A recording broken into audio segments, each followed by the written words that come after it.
Just let it slip a little bit. Why is 90% of the Grand Canyon off limits?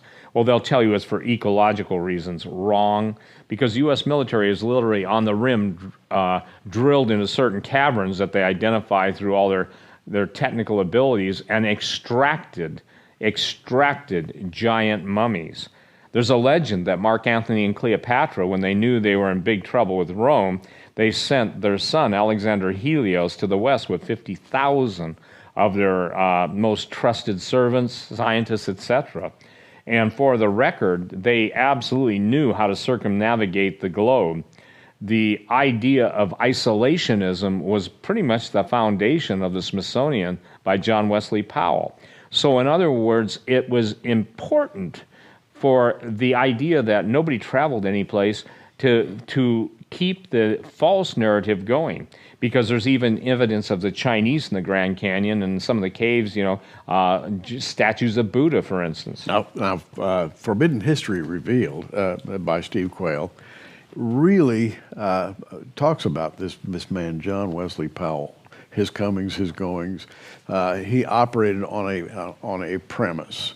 And his premise was that there is a certain historical narrative that we want to preserve for the Americas, and any other historical narrative we're going to hide away as quickly as we possibly can.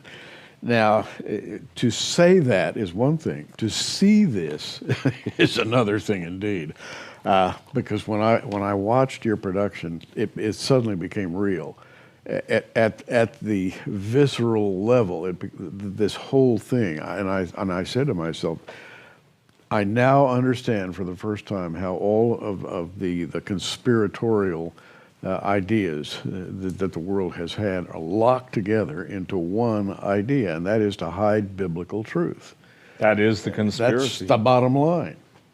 And the word I was given by the people that fight the things that go bump in the night is that, remember, it's never what you see on the surface, but what's underneath.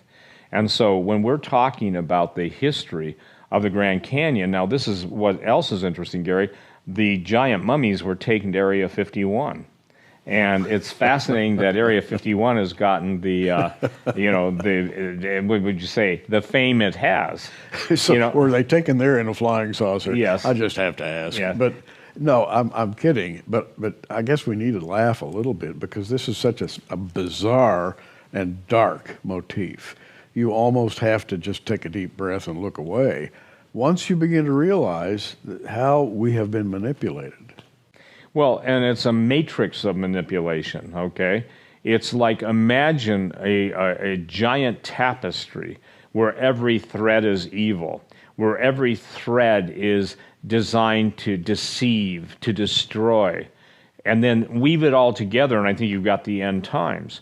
Now, again, the reason that this is so important, because in this DVD, I go into the eyewitness testimonies of the genetic altering and genetic engineering labs using giant DNA and basically creating hybrids and creatures.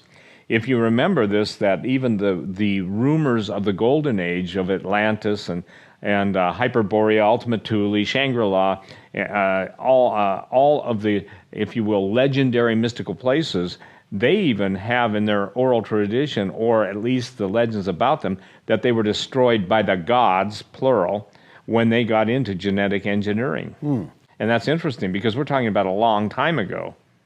And we all remember the story in the Bible where Moses and Aaron go before Pharaoh, and Moses has the rod, the famous rod, and he throws it down before the Pharaoh in order to demonstrate the power of God. It turns into a serpent, basically putting the finger in Pharaoh's face. This is what you are. You're a serpent.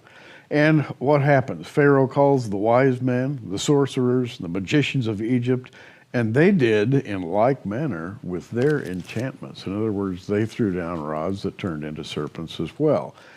And so right here in Scripture, you have to believe it. If you believe Scripture, that it is possible to transmute an object that is not living into a living being through occult power.